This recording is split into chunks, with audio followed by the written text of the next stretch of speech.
اور یہ دعویٰ کیا گیا کہ انہیں گرفتار کیا ہی نہیں گیا. تو اب اس وقت کل ملا کے صورتحال یہ ہے کہ شوکت نواز میر صاحب زخمی بھی ہیں مبینہ طور پہ, اور وہ جبری طور پہ انہیں گمشدہ کیا گیا ہے, اور اس وقت آزاد کشمیر کی حدود سے انہیں باہر لے جایا جا چکا ہے. یہ ہے جناب شوکت نواز میر صاحب کی صورتحال. عمر نذیر کشمیری صاحب یہ کہہ رہے ہیں کہ گن پوائنٹ پہ شوکت نواز میر صاحب سے کوئی بیان بھی دلوایا جا سکتا ہے. انہوں نے کہا کچھ ایسے لوگ ہیں جوائنٹ عوامی ایکشن کمیٹی کے جنہیں پکڑا گیا, پھر گن پوائنٹ پہ ان سے کوئی بیانات دلوائے گئے اور ان کے بیانات کو نشر بھی کیا گیا. تو بہت ممکن ہے کہ شوکت نواز میر صاحب سے بھی گن پوائنٹ کے اوپر کوئی سٹیٹمنٹ دلوا دیا جائے, لیکن اس سٹیٹمنٹ کی کوئی اہمیت نہیں ہوگی. کشمیری پیچھے نہیں ہٹیں گے, انہوں نے یہ کہا. پھر انہوں نے یہ بھی کہا کہ ہم میں سے اگر باقی لوگ مارے جائیں یا پکڑے جائیں پھر بھی آپ نے اپنی تحریک نہیں چھوڑنی, آپ اپنی تحریک چلاتے رہیں اور اپنے حقوق کے لیے ڈٹے رہیں, کھڑے رہیں. تو ناظرین, پولیس نے فی الحال تردید کر دی ہے. اور ایک اور چیز جو پتہ چلی وہاں پہ جو مظاہرین ہیں ان کی جانب سے, کہ وہ کہتے ہیں جی ڈرونز بھی آتے ہیں. اب وہ لوکیٹ کرنے کے لیے آتے ہیں, دیکھنے کے لیے آتے ہیں, جاسوسی کرنے کے لیے آتے ہیں, لیکن ڈرونز کا استعمال بھی آزاد کشمیر میں دھرنے والوں کے خلاف کیا جا رہا ہے اور کریک ڈاؤن کی ایک تیاری کی جا رہی ہے. بلکہ وہاں تقریر کرتے ہوئے جو مظاہرین ہیں انہوں نے کہا کہ جناب ہمارے اوپر کریک ڈاؤن کے لیے فورسز لائی جا رہی ہیں, تو اچھا ہے آپ ہمارے اوپر کریک ڈاؤن کریں تاکہ آپ ایکسپوز ہو جائیں اور ہمارے لیے بھی اگلے راستے کھل جائیں کہ ہم اپنے احتجاج کو وسعت دے سکیں, آگے بڑھا سکیں. اب یہ ایک دکاندار ہے شوکت نواز میر, یہ کوئی بہت امیر آدمی تو ہے نہیں, کوئی بہت جائیداد والا آدمی نہیں ہے, کوئی بہت بڑا سیاسی خاندان نہیں ہے, کوئی بہت طاقتور آدمی نہیں ہے. گمنام راہوں میں مارا بھی جائے گا اپنے لوگوں کے حق کے لیے تو کسی کو کوئی فرق نہیں پڑے گا. یہ کون سا کوئی نواز شریف ہے یا شہباز شریف ہے یا کوئی بہت بڑا سردار ہے یا کوئی بہت بڑا وڈیرا ہے یا کوئی بہت بڑی ذات پات کا آدمی ہے جس کی بہت بڑی جائیداد ہے, بہت سارا کچھ اس کے پاس ہے. عام آدمی ہے, غریب آدمی ہے, لیکن غریب کے حقوق کے لیے کھڑا ہوا تھا. تو دیکھیں اس کو کیسے نظام نشان عبرت بناتا ہے, آپ کو آنے والے دنوں میں ابھی پتہ چل جائے گا. اوورسیز پاکستانی بڑا شدید رد عمل دے رہے ہیں اس گرفتاری پہ, اور وہ بہت غصے میں ہیں. لگاتار وہ ہمیں رابطے کر رہے ہیں, ہمیں بھی انفارمیشن دے رہے ہیں, خود بھی وہ اس کے بارے میں پوچھ گچھ کر رہے ہیں, اور آنے والے دنوں میں یہ معاملہ بہت بڑھے گا. تو اب کل ملا کے ایسا دکھائی دیتا ہے یا تو شوکت نواز میر صاحب کو لمبے عرصے تک جبری طور پہ لاپتہ رکھا جائے گا جیسا کہ رضوی برادران کو رکھا گیا. دونوں بھائی جبری طور پہ لاپتہ ہیں, آج تک پتہ نہیں چلا ان کا.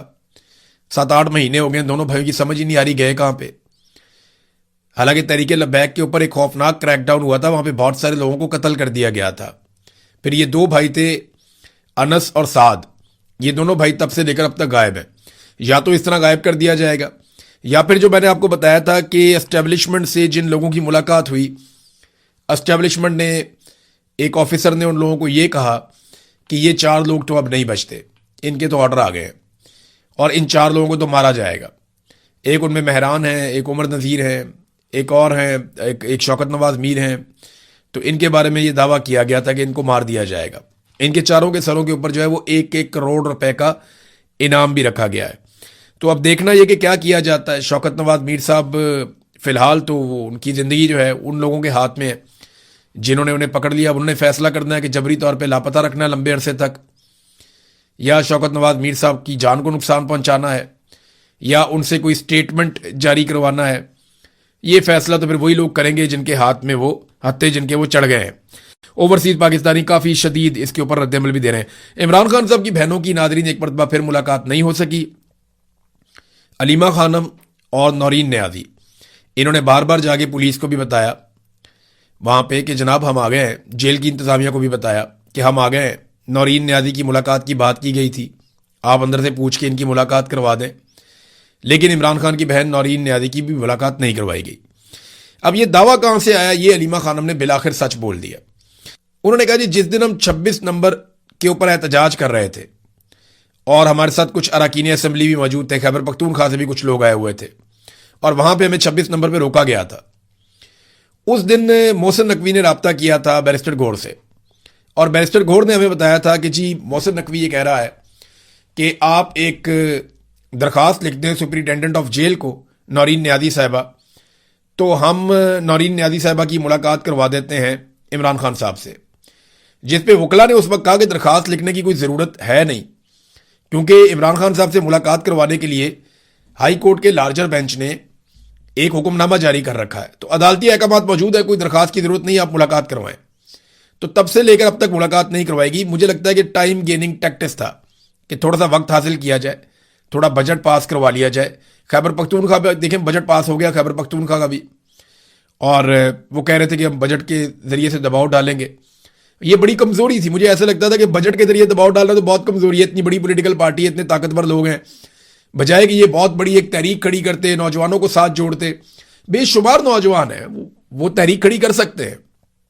نوجوان تنگ بھی بہت ہیں, بے روزگاری بہت بڑھ گئی ہے, غربت بڑھ گئی ہے, معیشت تباہ و برباد ہو گئی ہے, مہنگائی بہت بڑھ گئی ہے, لوگ تنگ آئے پڑے ہیں, کسان ہو جائے, ٹریڈ یونینز ہو جائے, مزدور ہو جائے, محنت کش کوئی بھی ہو جائے, سارے طبقات ہی پریشان ہیں, سرکاری ملازمین پریشان ہیں, نوجوان تو بہت زیادہ پریشان ہیں, طالب علم پریشان ہیں. تو ایسے میں کوئی تحریک کھڑی کرنا کوئی بہت بڑی مشکل نہیں تھی, تحریک کھڑی کر سکتے تھے, لیکن انہوں نے کہا جی ہم بجٹ کو استعمال کریں گے دباؤ کے لیے, وہ بھی نہیں کر پائے, اور بجٹ بھی پاس ہو گیا, پورے سال کا بجٹ پاس ہو گیا, جو وفاقی حکومت کو چاہیے تھا اسی طرح کا بجٹ پاس ہو گیا. بہرحال عمران خان صاحب کی ملاقات یہ ڈرامہ ہی ایک نکلا, ملاقات نہیں کروائی گئی بعد میں, اور علیمہ خانم نے اور ان کی بہن نورین نیازی نے آج یہ ثابت بھی کیا کہ وہ آئیں بھی ملاقات کرنے کے لیے. کہا جی آج ملاقات نہیں کروائی, رات گئے انہوں نے دھرنا ختم کیا, انہوں نے کہا جی اگلے ہفتے ہم پھر آئیں گے. اب دیکھنا یہ ہے کہ اگلے ہفتے ملاقات ہوتی ہے یا نہیں ہوتی. ہائی کورٹ نے ایک فیصلہ محفوظ کیا ہوا ہے کہ جو درخواستیں آئی ہیں قید تنہائی والی, وہ سننی بھی ہیں یا نہیں سننی. اگر تو قید تنہائی والی درخواستیں سنی جاتی ہیں, اچھا نیب اس کے اندر بڑا بڑھ چڑھ کے کردار ادا کر رہا ہے, حالانکہ نیب کا یہ کیس ہی نہیں ہے, یہ کیس تو جیل کے عملے کا ہے. نیب کا اس کیس سے کیا تعلق ہے؟ نیب نے کیس لڑا, عمران خان صاحب کو سزا ہو گئی, سزا کیا ہوئی اس کے اوپر کیس ہے کہ جناب ہمیں سزا سنائی کچھ اور گئی ہے اور دی کچھ اور جا رہی ہے. یعنی سزا سنائی گئی ہے کہ جیل میں رکھا جائے گا, سزا دی جا رہی ہے کہ قید تنہائی میں رکھا جا رہا ہے. تو یہ معاملہ تو جیل کا اور مدعیوں کا ہے, اس میں نیب کا تو کردار ہی ختم ہو گیا. لیکن نیب بڑی متحرک نظر آ رہی ہے, ہم حیران ہوتے ہیں دیکھ کے, کیونکہ نیب کو آپ کو پتا ہے پیچھے سے چابی ملتی ہے, وہ چابی پہ ہی چلتے ہیں, جیسے انہیں چلایا جاتا ہے ویسے ہی وہ چلتے ہیں. بہرحال وہ بھی فیصلہ محفوظ ہے, وہ فیصلہ جب سامنے آتا ہے تو ہمیں آئیڈیا ہو جائے گا. فضل الرحمان صاحب آزاد کشمیر میں پاکستان پیپلز پارٹی کے ساتھ مل کر الیکشن لڑیں گے.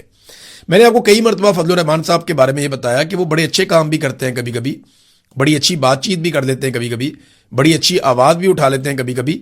لیکن ایک بات میں آپ کو ہمیشہ بتاتا ہوں اور بار بار بتاتا ہوں کہ فضل الرحمان صاحب سسٹم ہے, سسٹم کا حصہ نہیں ہے, خود سسٹم ہے, اور وہ سسٹم کے بغیر کبھی بھی نہیں جی پائیں گے. فضل الرحمان کا موقف کبھی بھی اصولی نہیں ہوتا, فضل الرحمان صاحب کا موقف ہمیشہ وصولی ہوتا ہے. تو اس مرتبہ انہوں نے بڑی اچھی وصولی کی, ان کو آئیڈیا ہے کہ آزاد کشمیر میں پیپلز پارٹی کی حکومت بنا کر دی جائے گی. تو تاریخ میں پہلی بار پیپلز پارٹی اور جے یو آئی کا اتحاد ہو گیا, اور بلاول کہتے ہیں جی ہم تو چاہتے ہیں کہ بلوچستان میں بھی ہمارا اتحاد ہو جائے. بہرحال آزاد کشمیر میں یہ مل کر الیکشن لڑیں گے. تو فضل الرحمان صاحب نے پہلے آزاد کشمیر کی بات کی, پھر آزاد کشمیر میں مذاکرات کروانے کی بات کی, پھر وہاں پہ جو احتجاج ہو رہا تھا اس کو رکوایا, پھر ان کے لوگوں کے ساتھ رابطہ کیا, اور یہاں انہوں نے اپنی پوزیشن کو تھوڑا اوپر لے کر آئے. جیسے ہی وہ اپنی پوزیشن کو اوپر لے کر آئے تو وصولی ہوگی کہ جناب پیپلز پارٹی کے ساتھ آپ کا اتحاد کروا دیتے ہیں, آپ آزاد کشمیر میں حکومت بنا لیں اور آپ آزاد کشمیر کے کرتا دھرتا بن جائیں, وزارتیں شدارتیں بھی مل جائیں گی. کشمیر کمیٹی کی وزارت تو ہمیشہ فضل الرحمان صاحب کے پاس رہتی تھی ماضی میں, تو یہ ایک بڑی اچھی آپشن ملی ہے. تو فضل الرحمان صاحب نے اس کو قبول کیا اور پیپلز پارٹی کے ساتھ مل کر اب وہ آزاد کشمیر میں الیکشن لڑیں گے. ناظرین, اسلام آباد میں ایک پروگرام ہوا کنونشن سینٹر میں, جو پروگرام تھا انڈس واٹر ٹریٹی کے حوالے سے, جو ہمارا معاہدہ سندھ طاس معاہدہ انڈیا کے ساتھ, اس پہ ایک پروگرام ہوا. اب تو معاہدہ ہی ختم کر دیا انڈیا نے. اس پروگرام میں وزیر اعظم نے اور فیلڈ مارشل نے بھی آنا تھا, لیکن وہ دونوں نہیں آئے. کچھ وزراء وغیرہ آئے, کچھ غیر ملکی بھی آئے. تو پاکستان کا پانی جو ہے بھارت روک کر بیٹھا ہوا ہے, بھارت پانی چھوڑ نہیں رہا. اور یہاں میرے پاس ایک بڑی تفصیلی رپورٹ ہے کہ پاکستان کے جو 3 مشرقی دریا تھے وہ تو ہم نے انڈیا کو دے دیے تھے اس معاہدے کے تحت, جن میں ستلج ہے, بیاس ہے اور راوی ہے. جو مغربی 3 دریا تھے وہ ہمارے تھے, جن میں سندھ ہے, جہلم ہے اور چناب ہے. اب ان دریاؤں کے اوپر بھارت نے 3120 میگا واٹ کا ہائیڈرو پاور نیٹ ورک بنا لیا ہے, اور مزید 7250 میگا واٹ کے منصوبوں کی تیاریاں وہ کر رہا ہے. یعنی اتنے بڑے پیمانے پر بڑی تیزی سے بھارت اپنے منصوبے بنا رہا ہے. کس پانی پہ؟ جو پاکستان کا ہے.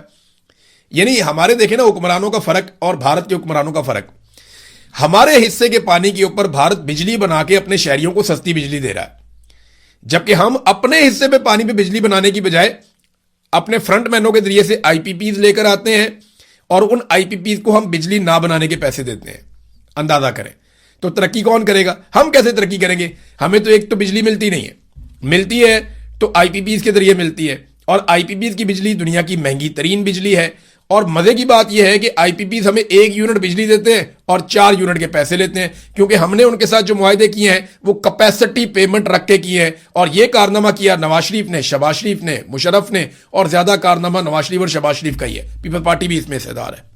تو ناظرین، انڈیا ہمارے پانیوں کو روک رہا ہے اور ہم نے ابھی تک ان کا سانس نہیں بند کیا. یعنی ہمارا دعویٰ ہے کہ ہم تمہارا سانس بند کر دیں گے، تو ابھی تک انڈیا کا سانس نہیں بند کیا. وہاں سے آنے والے پانی کو باندھ کے بھارت کنٹرول کر رہا ہے. حالانکہ ہم یہ کہتے تھے کہ کشمیر پاکستان کی شارک ہے. آدھی شارک پہ تو پہلے ہی آدھی سے زیادہ شارک پہ انڈیا کا ہاتھ ہے، باقی جو رہ گئی ہے اس پہ ہم نے لڑائی ڈال دی ہے، اور وہاں سے جو پانی آتا ہے اس کو انڈیا روکنا شروع ہو گیا ہے. تو یہ پاکستان کے لیے الارمنگ سچویشن ہے. اس میں پاکستان کی حکومت کو، پاکستان کی اسٹیبلشمنٹ کو، کیونکہ ابھی اکٹھے ہی کام کر رہے ہیں یہ لوگ، پورا زور لگا کر کام کرنا چاہیے. دنیا بھر کے ممالک میں اس معاملے کو اٹھانا چاہیے. یو این میں جا کے اٹھائیں، ہر فورم کے اوپر اس معاملے کو اٹھائیں. اور اگر آپ کو کہیں سختی کر کے، نرمی کر کے، کچھ بھی کر کے، آپ کو ڈپلومیسی کر کے اپنا پانی کھلوانا ہے جیسے بھی ہو، اور انڈیا سے اپنے پانی کا حق ہر حال میں آپ نے واپس لینا ہے. اب اضافی بجلی پاکستان میں ہے ناظرین. اس وقت جو ہمارے پاس آئی پی پیز ہے نا، ان کی کیپیسٹی اگر آپ دیکھیں تو یہ لگ بھگ 40,000 میگا واٹ سے بھی زیادہ کی ہے. ہماری ضرورت اتنی نہیں ہے، بہت تھوڑی ہے. لیکن پھر بھی لاہور سمیت پنجاب میں ہر جگہ پہ لوڈ شیڈنگ ہو رہی ہے. خیبر پختونخوا میں ہر طرف لوڈ شیڈنگ ہو رہی ہے. اور پتہ کتنی لوڈ شیڈنگ ہو رہی ہے؟ ہر گھنٹے بعد لائٹ چلی جاتی ہے، 2 گھنٹے بعد لائٹ چلی جاتی ہے، ہر 2 گھنٹے بعد، کبھی 1 گھنٹے بعد وہ لائٹ چلی جاتی ہے، اور 1 گھنٹہ 2 گھنٹہ بھی لائٹ چلی جاتی ہے. لوگ سوشل میڈیا کے اوپر بار بار شکایت کر رہے ہیں کہ جناب ایک تو آپ بجلی اتنی مہنگی دیتے ہیں، پھر آپ نے بجلی اتنی زیادہ بنا لی ہے اور اس کے پیسے آپ ہم سے لیتے ہیں، پھر بھی آپ لوڈ شیڈنگ کرتے ہیں. یعنی جو قوم کیپیسٹی پیمنٹ دے رہی ہو اس کے اوپر لوڈ شیڈنگ کرنا تو سزائے موت ہو جانی چاہیے ان لوگوں کو جنہوں نے یہ کیا ہے. میں آپ کو مثال دیتا ہوں کہ آپ پیسے پتہ کون سے دے رہے ہیں کہ آپ بجلی بنائیں نہ بنائیں، ہم آپ کو اضافی پیسہ دیتے رہیں گے، اور آپ کو لانے کا مقصد یہ ہے کہ ہماری ضرورت کی بجلی کبھی بھی ختم نہ ہو. یہ مقصد تھا نا آئی پی پیز کو لانے کا، کہ جتنی ہمیں بجلی چاہیے ہم نے اس سے زیادہ کیپیسٹی لگا لی ہے، جتنی ہمیں چاہیے ہوگی آپ سے خریدا کریں گے، اور جو آپ نہیں بنائیں گے اس کے ہم آپ کو پیسے دیں گے. وہ کیپیسٹی پیمنٹ ہم انہیں ابھی بھی دے رہے ہیں. اگر وہ 1 یونٹ بجلی نہ بنائے نا، پھر بھی ہم اگر ان کو 100 میگا واٹ کا لگایا ہوا نا، تو 100 میگا واٹ کے پیسے ہم ان کو دیں گے. پیسے ہم انہیں دے رہے ہیں، اور لوڈ شیڈنگ پاکستان میں ہو رہی ہے، دبا کے ہو رہی ہے. 10 سال پہلے جب یہ خاندان نعرے لگاتا تھا، دعوے کرتا تھا، جناب ہم پاکستان سے لوڈ شیڈنگ کو ہمیشہ کے لیے ختم کر دیں گے، آپ ہمیں ہمیشہ یاد رکھیں گے، آپ کو یاد رہے گا کہ ہم نے پاکستان کے اوپر پتہ نہیں کتنا احسان کر دیا ہے. اور آج آپ دیکھیں نا کس طریقے سے انہوں نے لوڈ شیڈنگ کا ایک مرتبہ پھر بازار گرم کر دیا ہے. شیخ رشید نے کہا تھا کہ کوئی بجلی خریدنے کے قابل بھی نہیں رہے گا، لوگ اپنے میٹر اتروا لیا کریں گے. ناظرین، ایف بی آر کی صورتحال یہ ہے کہ 1,000 ارب کا شارٹ فال ہوا ہے ایف بی آر میں، 1,000 ارب کا شارٹ فال.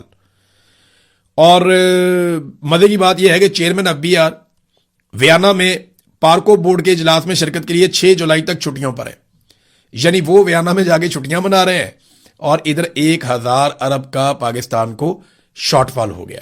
یہ ہے پاکستان میں سنجیدگی. ناظرین، افغانستان کی جانب سے ایک مرتبہ پھر پاکستان کے اوپر اٹیک کیا گیا، پاکستان کے علاقوں پہ. اس سے پہلے پاکستان کی جانب سے پکتیکا میں اور کنڑ کے اندر اٹیک کیا گیا. ایئر فورس نے وہاں جا کر حملے کیے.